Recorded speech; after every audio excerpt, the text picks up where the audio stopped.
sekali ayat yang mengecam harta. Innama amwalukum wa auladukum fitnah. Harta kamu, anak kamu hanya jadi fitnah saja.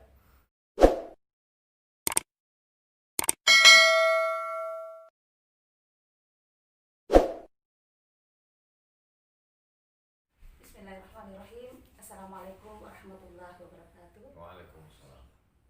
Innal hamdalillah nahmaduhu wa nasta'inu wa nastaghfiruh wa na'udzu billahi min syururi anfusina wa min sayyiati a'malina. May yahdihillahu fala mudilla lahu wa may yudlil fala hadiya lahu. Asyhadu an la ilaha illallah wahdahu la syarika lahu wa asyhadu anna Muhammadan abduhu wa rasuluh. Amma ba'd. Alhamdulillah, malam ini kita dibersamai oleh Ustadz yang mana kita kenal beliau adalah salah seorang Ustadz yang memberikan pencerahan di beberapa media sosial, dan kita juga biasa membaca buku-buku beliau yang mencerahkan. Alhamdulillah. Afwan Ustadz, ini ada bincang-bincang sedikit terkait dengan kehidupan modern sekarang ya. Jadi intinya seperti ini Ustaz, harta yang kita kenal ya, dari zaman dulu, kalau kita baca historinya sampai sekarang, itu memberikan efek positif dan negatif dalam kehidupan manusia. Ada efek positifnya, ada efek negatifnya. Nah, kira-kira bagaimana kita menyikapi harta itu Ustaz? Apalagi sekarang kan kehidupan modern. Banyak penghasilan modern pula Ustaz. Ya, kalau dulu kita tahu penghasilan beberapa masa yang lalu itu tidak seperti sekarang. Dan kita tahu juga bahwa harta itu adalah merupakan cobaan atau ujian datangnya dari Allah Subhanahu wa taala. Nah, menurut Ustaz, bagaimana kita seorang muslimah menyikapi harta tersebut terkait dengan kehidupan sehari-hari kita? Baik. Bismillahirrahmanirrahim. Assalamualaikum warahmatullahi wabarakatuh. Waalaikumsalam. Alhamdulillah wassalatu wassalamu ala Rasulillah wa ala alihi wa sahbihi wa man tabi'ahu wa mawala. Saya amat sangat senang kalau saya datang ke satu daerah, khusus ke Sulawesi Selatan. Saya bertemu dengan senior-senior saya, kakak-kakak kelas saya. Kebetulan juga pada kesempatan ini saya diberi kesempatan silaturahim dengan kakak kelas saya dari Kabupaten Bone yang sekaligus pengurus Badan Amil Zakat. Nah, bercerita tentang masalah harta, ada banyak sekali ayat yang mengecam harta. Innama amwalukum wa auladukum fitnah. Harta kamu, anak kamu hanya jadi fitnah saja. Lalu kemudian dalam ayat lain, la tulhikum amwalukum wala auladukum an dzikrillah. Jangan sampai anak kamu, harta kamu melalaikan kamu dari mengingat Allah SWT. Tapi kalau kita baca hanya itu saja, nanti kita jadi tidak semangat mencari harta. Coba kita lihat ajaran Islam ini secara utuh dan sempurna. Dalam ayat yang lain, dalam hadis lain diajarkan idza matal insan, kalau manusia mati, maka yang kekal abadi di antara yang tetap mengalir adalah shadaqatun jariyah. Shadaqah jariyah. Shadaqah jariyah itu harta. Man bana masjidan, siapa yang bangun masjid, banallahu mislahu baitan fil jannah. Siapa yang bangun masjid dibangunkan satunya untuk satu tempat di surga. Harta. Ana wa kafirul yatim kahataini fil jannah. Aku dan orang yang menyantuni anak yatim seperti ini di surga. Masalah harta. Jadi menyikapi harta ini, la taj'al yadaka maghlulatan ila unuqika. Jangan kau letakkan tanganmu ke tengkuk, bakhil, pelit sampai tidak keluar sedikit pun. Wala tabsutha kullal basti fataq'uda maluman mahdzura. Jangan pula kamu lepaskan tanganmu belanja sehabis-habisnya, sampai outfit, pakaian, sepatu, sampai kamu nanti akan menjadi menyesal. Oleh sebab itu harta kita cari, harta kita usahakan, harta terus semangat. Idza qudiyatis shalah, kalau sudah melaksanakan salat, fantashiru fil ard, bertebaranlah di atas muka bumi. Wabtaghu min fadlillah, carilah harta. Dengan harta orang bisa bangun masjid, dengan harta bisa buka pondok pesantren, dengan harta bisa wakaf tanah, dengan harta bisa sekolahkan anak yatim gratis, dengan harta, lagi-lagi dengan harta orang bisa binasa, tapi dengan harta juga orang bisa mendapatkan amal jariah. Masya Allah, penjelasannya luar biasa Ustaz. Ya.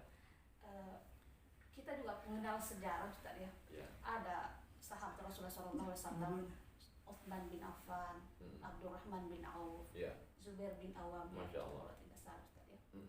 Abu Talha dan sebagainya. Ya. Beliau-beliau ini kan kita kenal sebagai orang yang memiliki harta yang banyak, melimpah.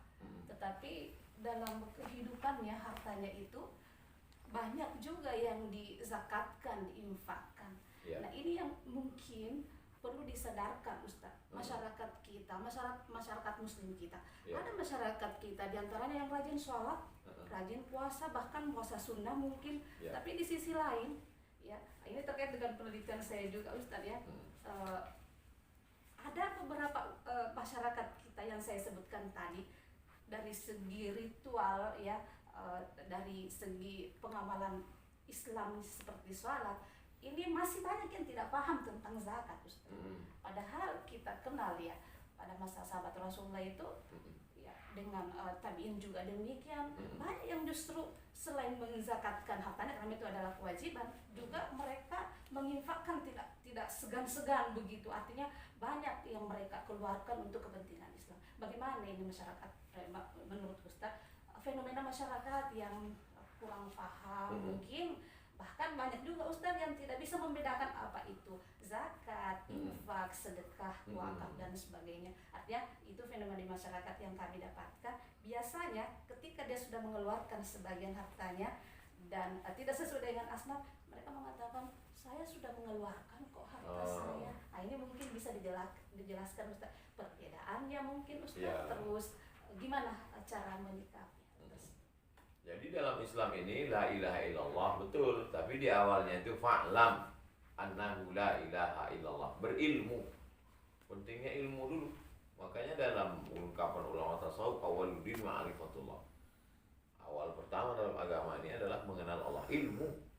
Jadi begitu juga dengan orang yang punya harta, kalau dia tidak punya ilmu bagaimana pandangan Islam tentang harta, yang paling tinggi zakat dulu. Jadi ada orang yang rajin sedekah tapi tidak pernah bayar zakat, ya tidak diterima. Karena zakat dulu yang wajib dulu. Oleh sebab itu bayar zakat gaji, zakat profesi, zakat pendapatan, kemudian bayar zakat dagang kalau dia punya bisnis usaha niaga, zakat tani, umumnya di tempat kita tanam beras, tanam padi, ada zakat zakat emas, zakat simpanan. Bayar dulu zakat, setelah bayar zakat ada tanah yang perlu diwakafkan, wakaf. Zakat paling tinggi di bawah zakat itu wakaf. Wakafkan tanah untuk bangun masjid, untuk sekolah MDA. Setelah wakaf, di bawahnya itu infak. Nah, infak inilah dalam bentuk uang, dalam bentuk beras, dalam bentuk air minum, infak. Yang paling bawah itu level sodakoh. Sodakoh itu yang paling bawah. Likulli sulama minkum sodakoh. Setiap tulang-tulang sendimu ini ada sodakoh. Jadi artinya kalau dia bisa infak semen, ya kasih semen. Tapi kalau tidak bisa, ikut ngecor, ikut bantu angkat pikul. Nah jadi level paling tinggi zakat, nomor 2 wakaf, di bawah itu infak, di bawah itu sedekah. Kalau kita tidak mengerti, akhirnya kita merasa uang yang 5.000 kita masukkan setiap hari Jumat itu akan udah selesai. Padahal dia tidak pernah bayar zakat. Nah, oleh sebab itu maka zakat juga ada macam-macamnya. Ada zakat profesi yang mesti dikeluarkan 2,5% 1 bulan.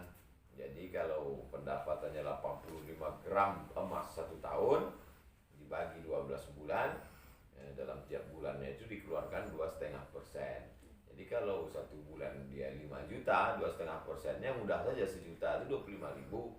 Kalau 5 juta berarti 125.000. Kalau 1 bulan dapat pendapatan 10 juta berarti 250.000.